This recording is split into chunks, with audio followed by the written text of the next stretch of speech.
പ്രിയപ്പെട്ട വിദ്യാർത്ഥികളെ, രക്ഷിതാക്കളെ, നമ്മൾ എപ്പോഴും മനസ്സിലാക്കേണ്ടത് കോഴ്സ് എന്ന് പറയുന്നതല്ല കരിയർ എന്നതുകൊണ്ട് ഉദ്ദേശിക്കുന്നത്. നമ്മുടെ ലൈഫിനെയാണ് കരിയർ എന്ന് പറയുന്നത്. ഭാവിയിൽ നമ്മൾ ഡോക്ടറായി ഇരിക്കുന്നത്, അല്ലെങ്കിൽ എഞ്ചിനീയർ ആകുന്നത്, അല്ലെങ്കിൽ നമ്മൾ സിവിൽ സർവീസുകാരനാകുന്നത്, അതല്ലെങ്കിൽ ഏറ്റവും ടോപ്പ് റേഞ്ചിലേക്ക് സയന്റിസ്റ്റുകളാകുന്നത്, അല്ലെങ്കിൽ ഹിസ്റ്റോറിയൻ ആകുന്നത്, സൈക്കോളജിസ്റ്റ് ആകുന്നത്, സോഷ്യോളജിസ്റ്റ് ആകുന്നത്, ഇങ്ങനെ പിന്നെ ഒരുപാട് മേഖലയിലേക്ക് നമുക്ക് തിരിയാൻ പറ്റുന്ന, ഇനി എ ഐ ആണെങ്കിൽ അങ്ങനെ അത് എഞ്ചിനീയറിംഗിന്റെ വലിയ ഭാഗങ്ങളിലേക്ക് പോകുന്നു. ഏത് മേഖലയിലേക്ക് പോകണമെങ്കിലും നമുക്കുണ്ടാകേണ്ടത് നമ്മുടെ ആപ്റ്റിറ്റ്യൂഡ് ഏതാണെന്ന് തിരിച്ചറിയലാണ്. നമ്മുടെ മൾട്ടിപ്പിൾ ഇന്റലിജൻസിനെ ടെസ്റ്റ് ചെയ്തുകൊണ്ട് ഏത് ഇന്റലിജൻസിലാണ് ഞാൻ നിൽക്കുന്നത് എന്ന് മനസ്സിലാക്കലാണ്. പേഴ്സണാലിറ്റി അനാലിസിസ് ടെസ്റ്റുകൾ നടത്തിക്കൊണ്ട് ഏത് പേഴ്സണാലിറ്റിയാണ് ഞാനെന്ന് മനസ്സിലാക്കലാണ്. ഇതെല്ലാം മനസ്സിലാക്കിയിട്ട് നമ്മൾ ഒരു ഒരു കാര്യം ഫിക്സ് ചെയ്യുമ്പോഴാണ് നമ്മൾ കരിയറിൽ ക്ലിയറായി വരുന്നത്. നമ്മളിപ്പോൾ മുൻകഴിഞ്ഞു പോയ സിവിൽ സർവീസുകാർ എടുത്തു കഴിഞ്ഞാൽ, ഇപ്പോൾ നമ്മുടെ മലയാളികളായ സിവിൽ സർവീസുകാരെ പല ആളുകളും എനിക്കറിയാവുന്നവർ, അവർ ഇതേപോലെ തന്നെ ഇത്തരം ടെസ്റ്റുകളൊക്കെ കഴിഞ്ഞിട്ടാണ് ആ ഒരു റിത്തം പൂർത്തിയാക്കിയിട്ടാണ് അതിലേക്കൊക്കെ എത്തിയിട്ടുള്ളത്. അതുകൊണ്ട് തന്നെ നമ്മെ സംബന്ധിച്ചിടത്തോളം നമ്മുടെ മാർക്ക് ഒരു ഭാഗത്ത് കിടക്കുന്നു, മറ്റൊന്ന് നമ്മുടെ സ്കില്ലുകൾ മറ്റൊരു ഭാഗത്ത് കിടക്കുന്നു. സ്കില്ല് എന്ന് പറഞ്ഞാൽ നമ്മുടെ കഴിവുകളാണ്. മാർക്കും അതുമായിട്ട് ബന്ധമുണ്ടെങ്കിൽ പോലും ചില സ്കില്ലും മാർക്കുമായിട്ട് ബന്ധമേ ഇല്ല. ബിയോണ്ട് ദ ക്യാമ്പസ് എന്ന് പറയുമല്ലോ, ക്യാമ്പസിനപ്പുറത്ത് നടക്കുന്ന ചില കാര്യങ്ങളിലൂടെ ആയിരിക്കും ഒരു പക്ഷേ കുട്ടികൾ നല്ല സ്കില്ലുള്ളവനാവുക. ഉദാഹരണത്തിന് നല്ല സ്പോർട്സ്മാൻ സ്പിരിറ്റ് ഉള്ള ആളാവുന്നത്, അല്ലെങ്കിൽ ചിലപ്പോൾ ആർട്ട് എന്ന് പറയുന്ന സാധനം ഏറ്റവും ശക്തമായി വരുന്നത്. ഇതേപോലെ തന്നെ ഫിസിക്കലി ഫിറ്റ് ആകുന്നത്, ചിലപ്പോൾ മെന്റലി ഫിറ്റ് ആകുന്നത്, ചിലപ്പോൾ പേഴ്സണാലിറ്റി രൂപാന്തരപ്പെടുന്നത്, അല്ലെങ്കിൽ അവൻ്റെ കറേജിയസ്, അല്ലെങ്കിൽ അവൻ്റെ ഡിസിഷൻ മേക്കിംഗ് സ്കിൽസ്, അങ്ങനെ ഒരുപാട് തീരുമാനങ്ങൾ എടുക്കാനുള്ള കഴിവുകൾ മുതൽ എല്ലാം അവൻ്റെ എക്സ്ട്രാ ആയിട്ടുള്ള ബ്രെയിനും എക്സ്ട്രാ ആയിട്ടുള്ള കഴിവുകളാണ്. അപ്പോൾ ഈ എക്സ്ട്രാ ഓർഡിനറി കപ്പാസിറ്റി ഉള്ള കുട്ടികളായിരിക്കും ഒരു പക്ഷേ ചിലപ്പോൾ മാർക്ക് കുറഞ്ഞവരിൽ ഉണ്ടാവുക.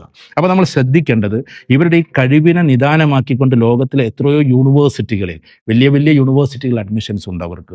മാർക്ക് അതിൻ്റെ പിൻബലമാണെങ്കിൽ പോലും അതിനേക്കാൾ സ്കിൽ ബേസ്ഡ് മോഡിന് പ്രാധാന്യം കൊടുക്കുന്ന യൂണിവേഴ്സിറ്റികളുണ്ട്. പ്രത്യേകിച്ച് ഓക്സ്ഫോർഡ്, കാംബ്രിഡ്ജ്, ടെക്സസ്, കാലിഫോർണിയ, ഇങ്ങനെയുള്ള വലിയ വലിയ യൂണിവേഴ്സിറ്റികളിലൊക്കെ സ്കിൽ ബേസ്ഡ് മോഡാണ് നടക്കുന്നത് എന്ന് നമ്മൾ തിരിച്ചറിയണം.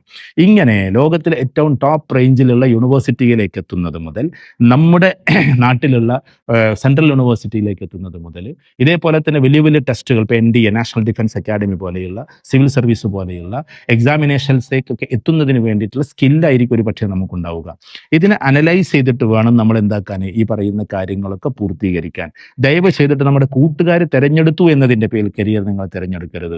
നമ്മൾ ചങ്ക് ബ്രോ ആണ്, അതുകൊണ്ട് അവൻ്റെ കൂടെ പോസ്റ്റിന് പോകാം, അങ്ങനെ ഒരു തീരുമാനമാകരുത്. അവൻ്റെ സ്കില്ല് വേറെ ആയിരിക്കാം, നിങ്ങളുടെ സ്കില്ല് വേറെ ആയിരിക്കാം. അവൻ്റെ പാഷൻ വേറെ ആയിരിക്കാം, നിങ്ങളുടെ പാഷൻ വേറെ ആയിരിക്കാം. അവൻ്റെ പേഴ്സണാലിറ്റി വേറെ ആയിരിക്കാം, നിങ്ങളുടെ പേഴ്സണാലിറ്റി വേറെ ആയിരിക്കാം. അവരുടെ കരിയർ തിരഞ്ഞെടുക്കുന്നത് നമ്മൾ സ്വന്തമാണ്. ഒരു ബന്ധങ്ങളും നമ്മൾ അറ്റുപോകേണ്ടതില്ല. എല്ലാ ബന്ധങ്ങളെയും കൂട്ടിച്ചേർത്തുകൊണ്ട് തന്നെ നമ്മൾ സ്വന്തമായിട്ട് ഉയർന്നു പോകാൻ വേണ്ടിയിട്ട് ശ്രമിക്കേണ്ടതുണ്ട്. ആ കൂട്ടത്തിൽ തന്നെ എല്ലാവരെയും നമ്മൾ ഒന്നിപ്പിച്ച് ഉയർത്തേണ്ടതുമുണ്ട്. അതുകൊണ്ട് വിദ്യാർത്ഥികൾ ശ്രദ്ധിക്കേണ്ടത്, നിങ്ങളുടെ capacity first you have to design yourself. എന്നിട്ടായിരിക്കണം നിങ്ങൾ നിങ്ങളുടെ കോഴ്സിനെ ഡിഫൈൻ ചെയ്യേണ്ടത്. നിങ്ങൾ നിങ്ങളെ ഡിസൈൻ ചെയ്യണം. നിങ്ങൾ എന്താകണം, എങ്ങനെയാകണം എന്നൊക്കെ ഡിസൈൻ ചെയ്ത് പോകണം. എന്നിട്ട് വേണം എന്ത് ചെയ്യുക, കോഴ്സിനെ പറ്റിയിട്ട്, യൂണിവേഴ്സിറ്റിയെ പറ്റിയിട്ട് നമ്മൾ തിരഞ്ഞെടുക്കാൻ. അങ്ങനെയുള്ള ചില കാര്യങ്ങൾ നമ്മൾ വിദ്യാർത്ഥികൾ ശ്രദ്ധിക്കണം. പിന്നെ രക്ഷിതാക്കൾ ശ്രദ്ധിക്കേണ്ടുന്ന ചില കാര്യങ്ങൾ എന്താണെന്ന് ചോദിച്ചാൽ, ഒരിക്കലും നിങ്ങൾ സ്വന്തമായിട്ടൊരു തീരുമാനം എടുക്കരുത്.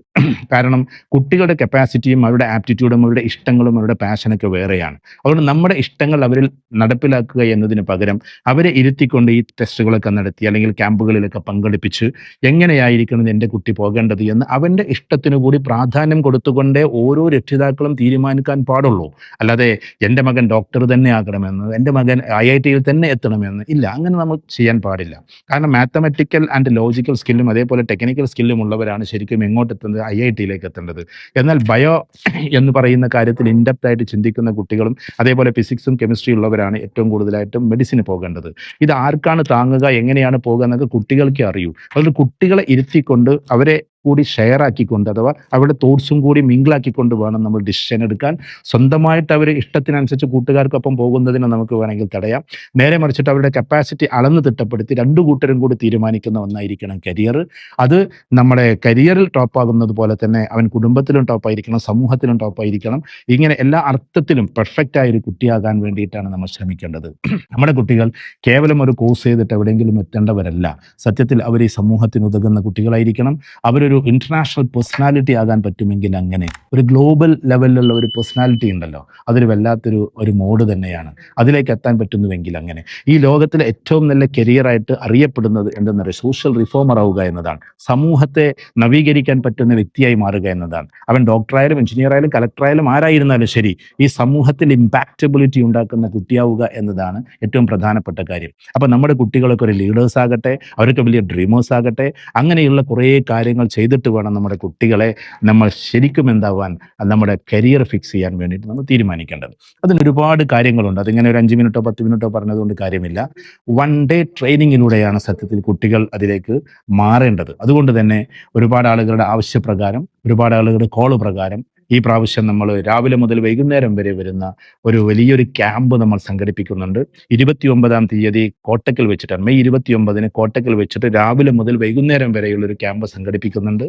ആ ക്യാമ്പിൽ വിദ്യാർത്ഥികൾ, ആകെ 100 കുട്ടികൾക്ക് വേണ്ടി മാത്രമേ നമ്മൾ നടപ്പിലാക്കുന്നുള്ളൂ. കാരണം വലിയ ക്രൗഡായാൽ അത് നടക്കില്ല. ഇത് പ്രഭാഷണമല്ല, ഇത് ശരിക്കും ക്യാമ്പാണ്. സൈക്കോളജിക്കൽ ടിപ്സ് ഉണ്ടാകും, തെറാപ്പി ഉണ്ടാകും, അതോടൊപ്പം അവരുടെ കരിയർ മാപ്പിങ്ങും അതേപോലെ തന്നെ അവർ എത്തപ്പെടേണ്ടുന്ന മേഖലകളും ഉണ്ടാകും.